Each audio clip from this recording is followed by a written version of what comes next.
Chesed, la Kabbalah dit que c'est le tuyau par lequel tout passe, depuis Dieu jusqu'à nous. C'est récurrent, Chesed, Chesed. C'est ça la mahout, l'essence du peuple d'Israël, parce qu'on vient d'Abraham Avinu, on a son sang. Et il aura en face de lui sa femme qui a besoin de sa bonté. C'est nécessaire. Il faut comprendre que chaque fois qu'on donne, on reçoit.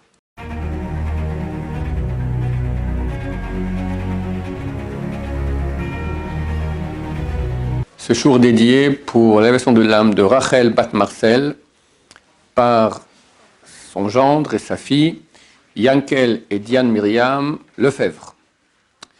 Dieu dit à Moshe Rabbeinu de dire au peuple d'Israël, Veikrou li trouma. Littéralement, qui m'amène une trouma, un don. Mais le mot utilisé, Veikrou, il n'est pas adapté. Ça veut dire quoi? La karat, prendre. Veikrou, ils prendront.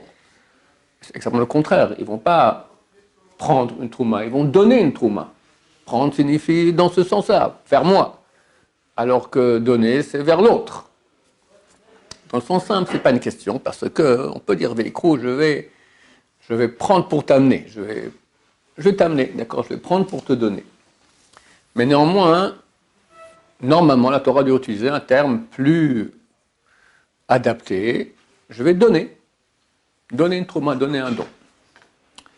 Alors, il y a eu beaucoup de commentaires qui ont été écrits à ce propos. Le commentaire le plus évident, il est que tout ce que nous avons, tous nos biens, même tout ce que nous avons comme force, notre vie, notre temps, le temps c'est la vie.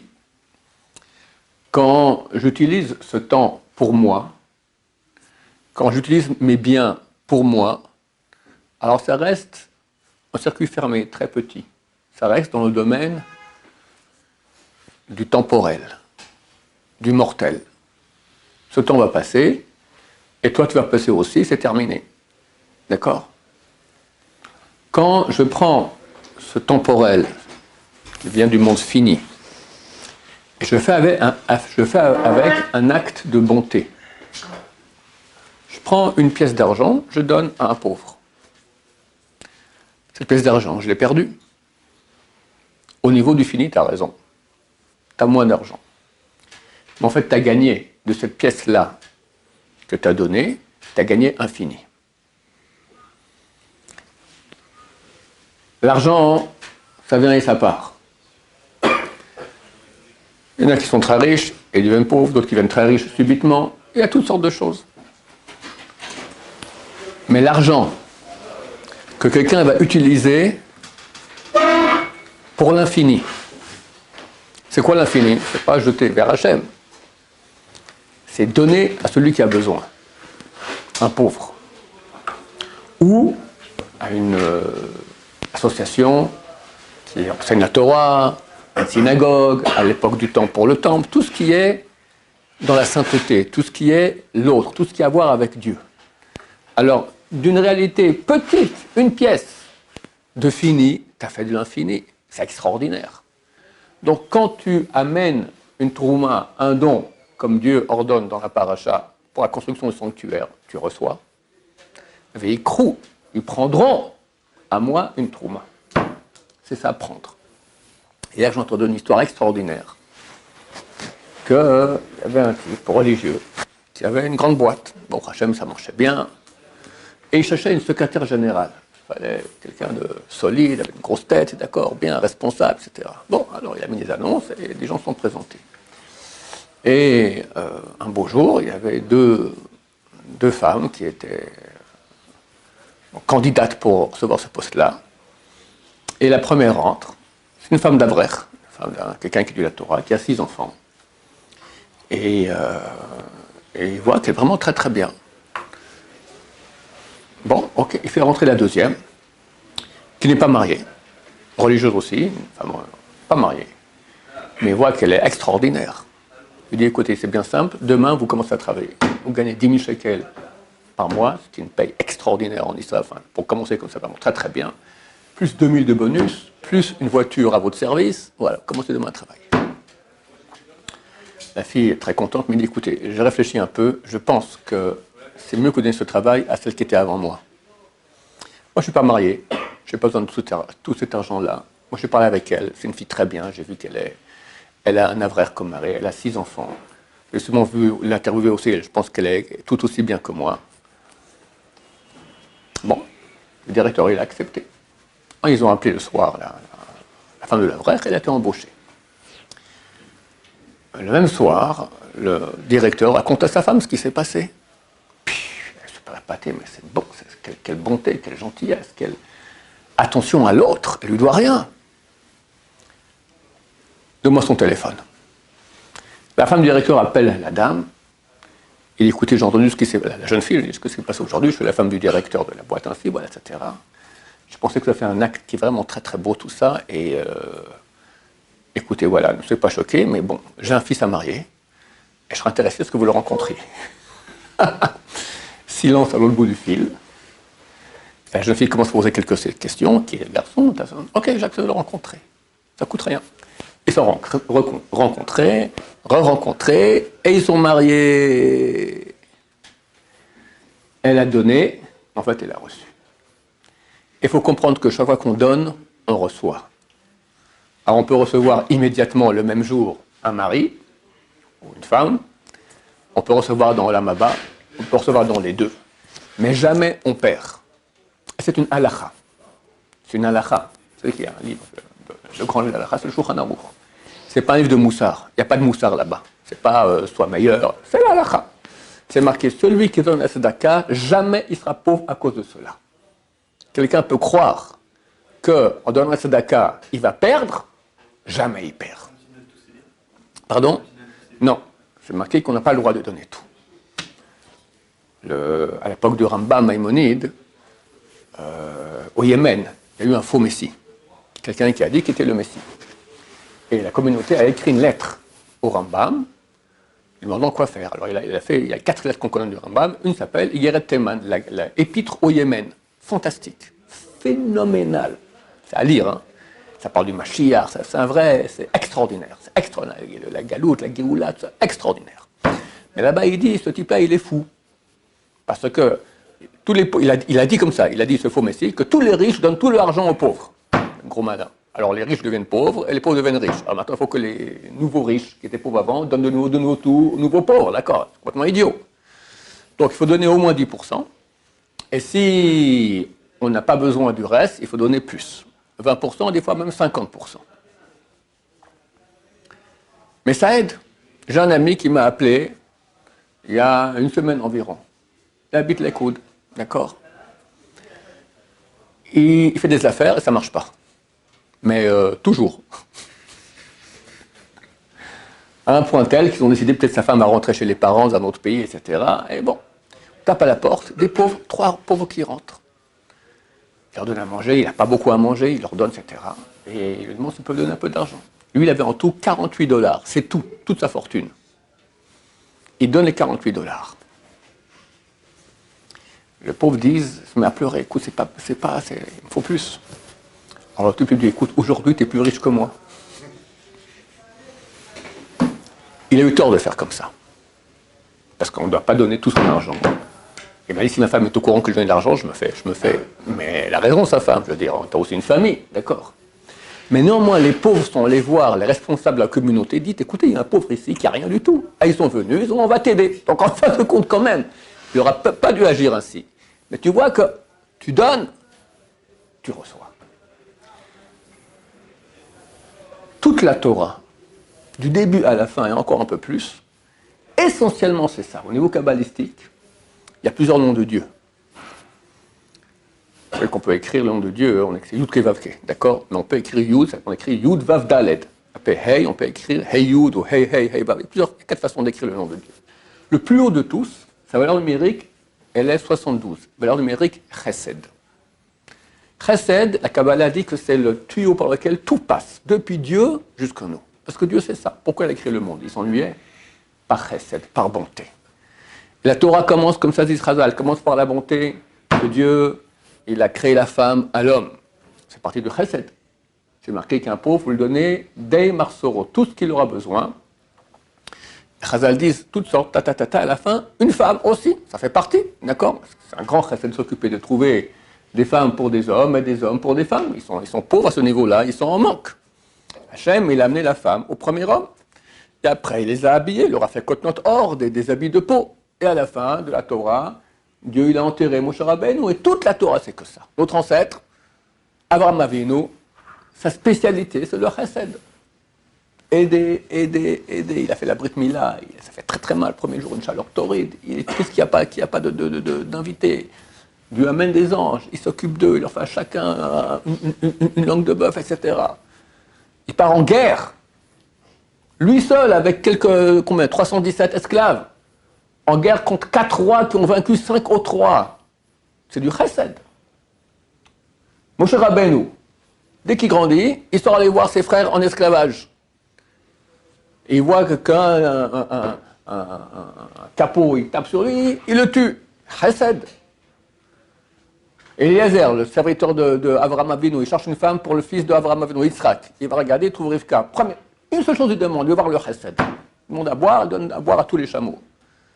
C'est la base de la Torah. Maintenant, nous, on a une nefesh béhémite, on a une partie animale. L'animal, égo, il veut lui, moi et moi. À moi l'argent, à moi le temps. Donner du temps de soi, c'est donner de soi.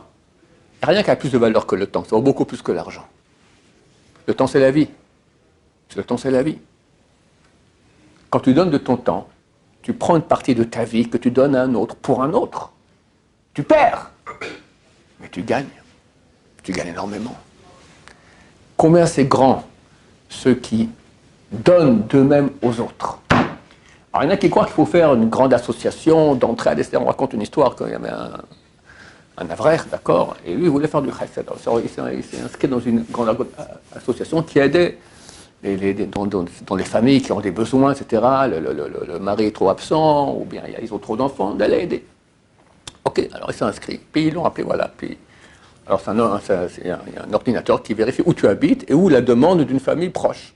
En fait, on a donné l'adresse de chez lui. Sa femme avait écrit là-bas. Mon mari part très souvent faire du chesed, d'accord, mais moi j'ai besoin de gens qui s'occupent avec moi de la maison, des enfants, beaucoup d'enfants, d'accord. Très souvent, le type il croit qu'il faut aller aider la veuve et l'orphelin chez toi à la maison et les enfants. Je ne crois pas qu'il y a de métier plus grand de chesed que d'être maman. Tu dois t'occuper des enfants qui sont difficiles. Un enfant, c'est un yetzer hara. C'est un yetzer hara. C'est terrible. Ça demande un investissement fantastique. Si la mère ne va pas se mettre dans la tête que je suis là, dévoué pour mes enfants, arrive à pas s'énerver. C'est un très grand chesed. Les enfants, c'est pas qu'ils savent énerver, ils savent le mieux énerver que tout le monde au monde.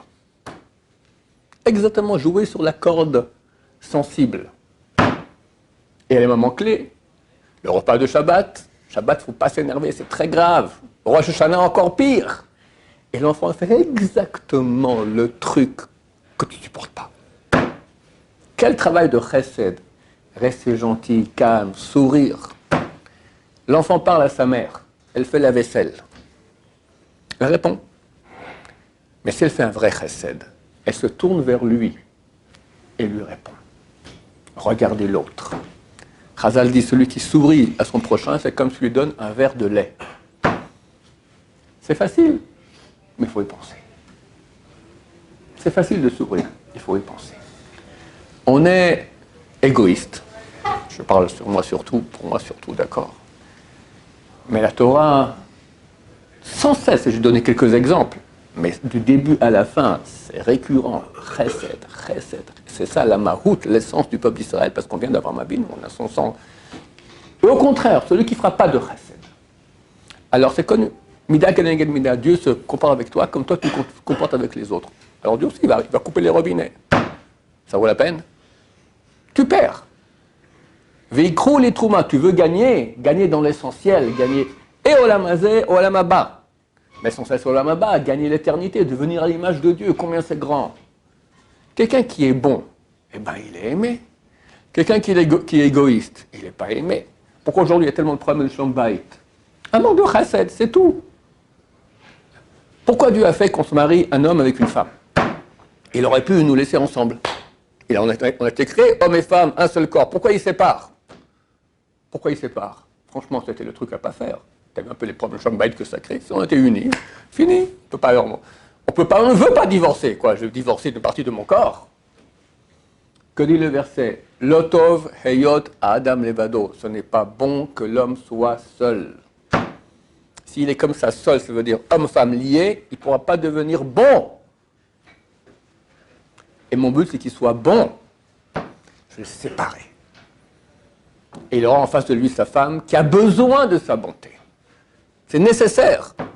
Un autre va te débrouiller chez quelqu'un d'autre pour qu'il vienne me voir à moi. Je peux rester égoïste. Mais avec ma femme, je peux dire à quelqu'un d'autre, soit son mari. Et la femme, elle a besoin du mari. Le mari a besoin de sa femme. Ça peut marcher que si c'est l'école nécessaire du chesed. Et là, c'est aujourd'hui où les gens ne veulent pas faire du chesed. Le Sahara est très fort, et on est tous égaux. Qu'est-ce que ça fait? Boum, badaboum, et encore un peu plus, atomique, bombe à neutrons, chemiche mort. Là-bas, c'est uniquement ça. Uniquement ça. Ne pas s'énerver, se retenir, c'est un très grand chesed aussi. D'accord?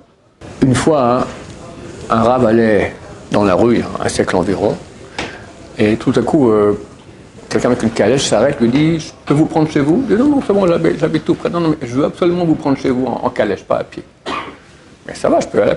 Venez. » Bon, et le mec, pourquoi? Il dit « Mon rave, il m'a dit, je crois que c'est au nom de la mort de Cobrin. Un jour où un juif ne fait pas un chesed, ce jour ne compte pas. C'est comme s'il n'existe pas. Pourquoi? Parce que c'est ça la vie. Et on doit se battre quand on tue ça très fort. Comprenez qu'on a une partie égoïste en nous qui veut nous... C'est marqué que le rachat, tous les jours, se renforce pour tuer le tzaddik. C'est qui ce rachat qui veut tuer un tzaddik? C'est nous-mêmes, c'est notre Yetzer Hara, notre ego. Le tzaddik qu'on peut être. Donc on va faire une bataille vers Hashem très grande dans ce sens, surtout aujourd'hui, chers amis. Nous pensons que la Géoula est très, très proche.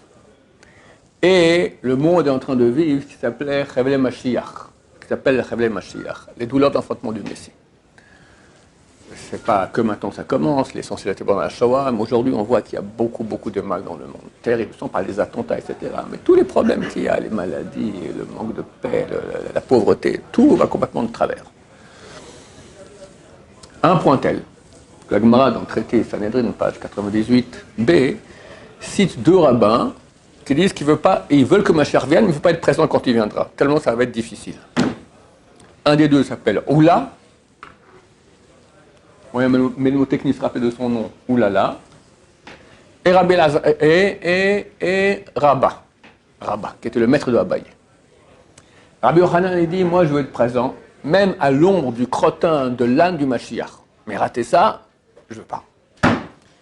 Kotoun Agmara, il dit, demande à Abaye, à son maître Rabba, pourquoi est-ce que tu ne veux pas être présent quand Mashiach viendra? C'est écrit, a dit Rabbi Lazare. Que doit faire l'homme pour être sauvé des douleurs d'enfantement du Messie? Répond l'Agmara, être affairé à l'étude de Torah et au chesed, l'entraide, aider, être bon. Donc c'est une faculté extraordinaire de sauver des douleurs d'enfantement du Messie.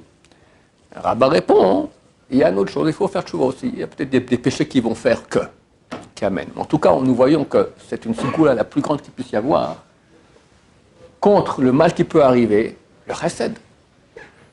D'ailleurs, Abaye et Rava, qui étaient les grands de la génération et leur génération, c'était des descendants de Élie. Il y avait un Kohen Gadol, qui s'appelait Élie. Et ses enfants se comportaient mal. C'était Kohanim au temple et se comportaient mal au temple. Dieu a envoyé un prophète, c'était le père de Shmuel, Elkana, qui a dit à Élie, je jure que tes descendants, les enfants de ces enfants-là, personne ne vivra longtemps. Ils vont tous mourir jeunes. Et c'était donc une malédiction avec serment de Dieu. Et ça s'est réalisé. Et il y avait des familles comme ça, à 20 ans, ils mouraient, pas plus. Abaye et Rava, les deux ont vécu. Abaye a vécu 60 ans, Rava 40 ans. Regardez la force de Rava, il n'y a pas une page où on ne voit pas dans la Gemara, d'accord? Pourquoi ils ont vécu plus? Rava était un grand Torah. Alors on va rajouter, la Torah, c'est aussi un grand mérite. 40 ans. Pourquoi Abaye 60 ans? Dit la Gemara, parce qu'Abaye faisait étude de Torah et chesed. S'occuper de l'entraide, s'occuper des gens, etc. Donc même une malédiction de Dieu, envoyée par un prophète avec serment, Dieu jure, le chesed, il peut casser ça. Donc aujourd'hui, Am Israël et le monde entier souffrent tellement, on peut tellement gagner par cela, qui est le crétin fini qui va écouter son ego. Non, moi d'abord. Alors c'est facile de dire ça comme je le dis moi-même, mais c'est quotidien chaque seconde. Mais sachez qu'on a tout à gagner. Surtout l'amour de Dieu, qui est complètement chesed, qui est amour. Et si on va aimer notre prochain, alors Dieu va nous aimer et on aura tout Bezrat Hashem. Oui, Israël. Est-ce que le but, c'est pas d'être en harmonie entre le chesed et la Torah? C'est-à-dire que on ne peut pas être que chesed. Il n'y a pas une espèce de limite où le but justement. Alors, toi, tu poses la question. Est-ce qu'il ne faut pas qu'il y ait une harmonie entre le chesed, donc le don de soi, et la gvura, soit au contraire, se retenir? Regarde. Il faut qu'il y ait un équilibre. Mais il n'est pas l'équilibre que tu crois, toi. L'équilibre, il est ce que la Torah va dire.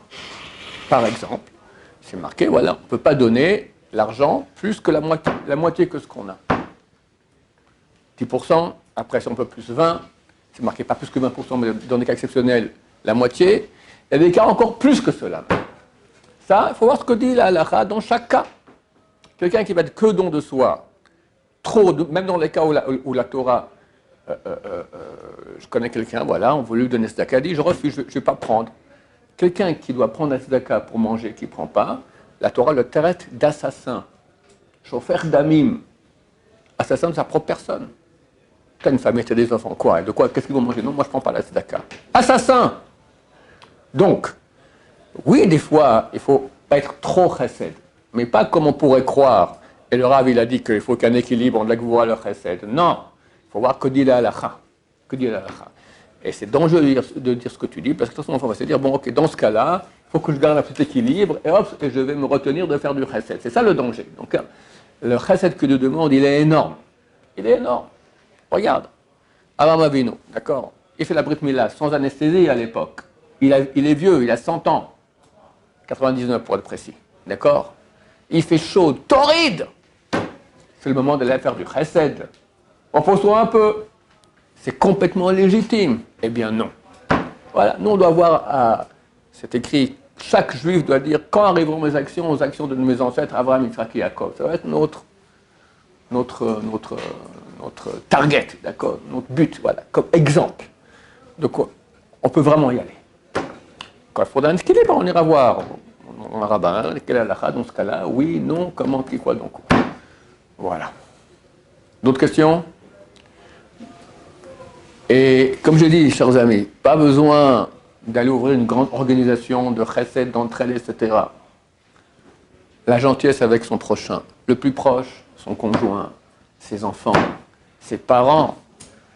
Le kibbutz d'Avem est tellement important dans la Torah. Pourquoi? C'est un chesed, c'est akaratatov, le remerciement, la reconnaissance du bien qui a été faite.